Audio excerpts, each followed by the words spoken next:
they were sure that there will be a revenge strike, at least an attempt from the Jaish-e-Mohammed, because they were planning a serial bomb blast case as far as Delhi is concerned. Mir Farid is giving a big story. The terror attack carried out by Jaish-e-Mohammed suspects, that is what the police believe, was revenge attack for Operation Sindoor. This is what sources are telling Mir Farid in Jammu and Kashmir. So because the family of that mastermind of terror, that Maulana of terror, were killed in the Jaish-e-Mohammed terrorists, they carried out a revenge attack. So you had these highly educated doctors who are carrying out a revenge attack. What more can you tell us, Mir? This is a huge angle that you're adding to this through this investigation.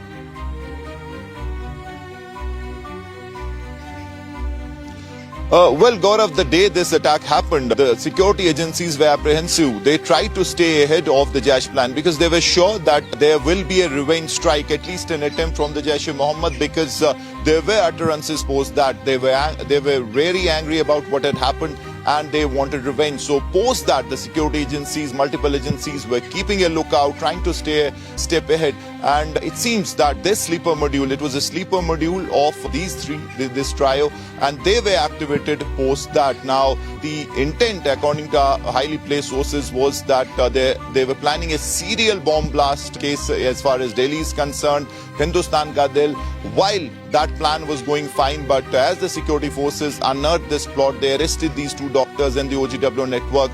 It seems, and as we have been reporting, that he just went ahead with the blast because the plot was exposed. So it was only a matter of time before the security agencies would reach him and he carried out this blast. So that is what our top sources tell us. But obviously, investigations are going on. All the links are being exposed, and in the coming time, we'll get to know who others were involved in this and how all that material. Now, importantly, this the kind of material, the incendiary material, you could see in the blast that there was fire. The blast that happened, it was not just normal IED blast. There was highly inflammable material that spread across quickly. Multiple cars caught fire. So that is the kind of terror conspiracy our sources tell us. So this quite clearly seems to be a Jaish attack planned to revenge the killing of Masood Azhar's family that happened during the Bahawalpur air strikes that happened during Operation